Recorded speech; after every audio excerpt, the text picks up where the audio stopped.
आज आपको मैं दिखाना चाहता हूं, आप कैमरा उस तरफ कीजिए। ये मीटर रीडर लोग हैं और ये मीटर रीडर लोग हैं। इनको जो है सरकार के जो अधिकारी कर्मचारी जो प्राइवेट हो, उन लोगों की ये है कि आज बिजली 6-7 दिन से बड़ी समस्या है। क्षेत्र में बिजली नहीं मिल पा रही है और इनके ऊपर दबाव बनाया जा रहा है कि आप ग्रामीण क्षेत्र में जाइए और वहाँ बिलिंग कीजिए। ये बताइए, जब ये बिलिंग करने वहाँ जाएंगे तो सबसे पहले तो ये देखेंगे कि आपका लोड चेक करेंगे। ठीक, बिजली आ नहीं रही है, 20 मिनट, आधा घंटा, 20 मिनट ये जो भी मिल रही है, इससे ज़्यादा नहीं मिल रही है। ये जाके जो है अपना मीटर रीडर जाएंगे वहाँ तो 5 किलो का स्टेबलाइजर देखेंगे तो कहेंगे कि आपका लोड ज़्यादा है। पोल पे 220, सुनिए, पोल पे जो है 440 का आप पावर दीजिए और हमारे घर में आप 220 बगैर स्टेबलाइजर के आप हमको सप्लाई दीजिए। एक भी स्टेबलाइजर लगाने की आवश्यकता नहीं पड़ेगी। पता नहीं कितने कितने इंजीनियर इस विभाग में, उनको इसका ज्ञान ही नहीं है। वो उल्टा जनता के ऊपर तोहमत लगा देते हैं कि आप तो 5 किलोवाट चला रहे हैं, आप तो 10 किलोवाट चला रहे हैं। अरे महोदय, इसके लिए आप विभागीय इंजीनियर आपके विभाग में एम्प्लाई हैं, वो पूरा सर्किल देख रहे हैं। उनको चाहिए कि हम 440 वोल्टेज पोल पे देंगे, 220 जब घर में सप्लाई देंगे तो स्टेबलाइजर की ज़रूरत नहीं पड़ेगी। इसको संज्ञान लेने की ज़रूरत नहीं है। आप घूस खा के जो है केबिल, सड़ी केबिल लगवा देते हैं। किसी तरीके से एस्टीमेट बनता है, विभाग किसी तरीके से काम करता है, तो जो इलाके के अधिकारी कर्मचारी हैं ये घूस लेकर उस ठेकेदार से डैमेज केबिल लगवा देते हैं। जो पावर की केबिल लगनी चाहिए वो केबिल नहीं लगाते आप। जब केबल अच्छी लगेगी तो जाहिर सी बात है कि ट्रांसफार्मर फूकेगा नहीं और लाइन सुचारू रूप से बाधित नहीं होगी, चलेगी। अब इस पे जो है संज्ञान इस विभाग को लेना चाहिए कि हम वोल्टेज अपना 220 उसके घर में दें बगैर स्टेबलाइजर की। ये मेरी प्राथमिकता होनी चाहिए। नहीं, बिजली मंत्री मुझे बना के देखेंगे, अगर प्रदेश न सुधार दिया तो मैं राजनीति से इस्तीफा दे दूंगा। ये होना चाहिए। आदमी देखिए, हमारी आवाम, नादान आवाम को इस तरीके से गुमराह किया जाता है। उसके खिलाफ जो है अगर वो अपनी बात को उठाता है तो उसके खिलाफ जो है कार्रवाई करने का आदेश आता है कि विजिलेंस टीम भेजिए। उस मौजे में वहाँ जो है ज़्यादा जो है बिजली चल नहीं पा रही, क्या समस्या, आप अपनी कमियों को सुधार नहीं पाते और विजिलेंस टीम को भेजकर मुकदमा लिखवाते हैं। ये अपने देश के वासियों के खिलाफ इंसाफ नहीं, अन्याय किया जा रहा है। ये क्या माहौल बना दिया गया, कुछ समझ में नहीं। ऐसी सरकार, ऐसे नुमाइंदे जो चला रहे हैं उनको कोई ज्ञान नहीं है। किसी को ला के जो है बना दिया जा रहा है गुजरात से ला के मंत्री, तो उत्तर प्रदेश की हाल क्या जानेगा वो। जो ज़मीनी हकीकत यहाँ का होगा। इसके पहले जो मंत्री साहब थे वो 1 नंबर के थे। उन्होंने जो क्षमता वृद्धि, जो बिजली विभाग में जितनी भी योजनाएं, जो भी काम हुआ, धरातल पे काम कराया। हम उस समय भी इसी ज़मीन पे थे, हमने देखा था। मगर ये जो नए मंत्री आए हैं, पता नहीं किस तरीके से काम ले रहे हैं अपने विभागीय कर्मचारी अधिकारियों से, अफसरान से। ये डामाडोल है। ये इसको संज्ञान लेना चाहिए। एसी में बैठकर जो है नियम लगाने से काम नहीं चलेगा। आप धरातल पर उतरिए। महंगी यूनिट दर पर क्या कहना चाहेंगे?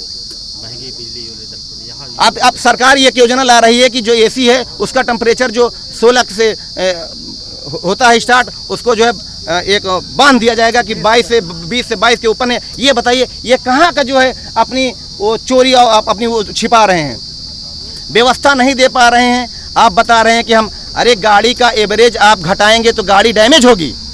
और गाड़ी का एवरेज आप अगर उसमें एवरेज सही करेंगे, कम करेंगे उसका, अगर जो 20 के एवरेज दे रहे हैं आप 15 के एवरेज मेंटेन करके देंगे तो गाड़ी का इंजन भी सही रहेगा, वो पूरी जो है उसकी सप्लाई अच्छी तरीके से देगा। मगर इनके पास कुछ सिस्टम है ही नहीं है। ये विफल हो जा रहे हैं, पीछे जा रहे हैं, आगे नहीं आ रहे हैं। ये सब चला नहीं पा रहे हैं। या तो इनके पास जो विभागीय कर्मचारी अधिकारी हैं, इनको इस चीज़ का ज्ञान ही नहीं है। ये पढ़ लिख कर बैठ गए हैं बेटा, वहीं से काम चला रहे हैं। बंधुआ फीडर है, इस पर 4 लाइनमैन हैं। ये लोग जो है काम अच्छी तरीके से निभा नहीं पा रहे हैं। इनको जनता के साथ सहयोग कर काम करना चाहिए। असरोगा से लेकर हसनपुर तक का जितने मौजे हैं, वहाँ के जितनी सम्मानित जनता है, जितने उपभोक्ता सम्मानित हैं, वो सारी रात समय देने का प्रयास करते हैं। मगर ये लोग मोबाइल ऑफ करके ये अपने विभाग से, इनका जो प्राइवेट नंबर है उनसे बात कर ये दिलासा देते रहते हैं विभाग को। ये काम करने के लिए तैयार नहीं है।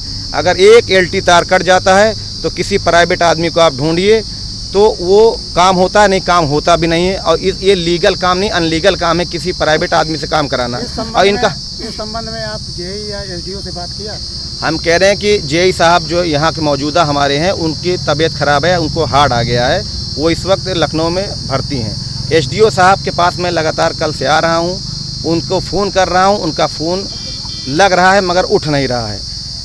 यहाँ सबसे बड़ी कमी एसडीओ साहब की है, जो कि सर्वा एसडीओ साहब हैं, उनको अपने कर्मचारियों से काम लेने में वो सफल नहीं, विफल हैं। मैं उनको सीधा उन्हीं पे थोपता हूं कि इस इलाके की समस्या का जिम्मेदार एसडीओ साहब हैं। एक्सीएन महोदय से आपने एक्सीएन महोदय मुख्यालय बैठे हैं, उनको जब सूचना एसडीओ देंगे या ज़मीनी हकीकत बताएंगे। माध्यम से नहीं दिया गया सूचना? अरे सूचना फ़ोन किया जाता है, आजकल आपके पास फ़ोन है, आपको जाने की ज़रूरत नहीं है। इस माहौल में आप गर्मी जितनी पड़ रही है, आवाम जो 100, 200, 250 जनता दिख रही है, उसको तकलीफ़ न होती तो यहाँ आती। तकलीफ़ है, पीड़ा है, इसलिए जनता आपके सामने खड़ी है। 1.5 साल हो गया, कोई आया नहीं। तकलीफ आज ज़्यादा से ज़्यादा अगर आप प्रदर्शन करेंगे तो विभाग जो है विजिलेंस टीम भेज देगी, गरीबों के खिलाफ मुकदमा लिखा जाते हैं। ये सरकार को मैं बताना चाहता हूँ कि आपको बदनाम करने की पूरी साजिश ये जो प्रशासन है पूरी तरीके से आपके उसमें लगा है। इस पे आप सुधार कीजिए, नहीं तो इसका जवाब जनता समय पे देगी। इसको आप नोट कर लीजिए। हम लोग संघर्ष कर रहे हैं, करेंगे, अपने हक की लड़ाई मांगेंगे।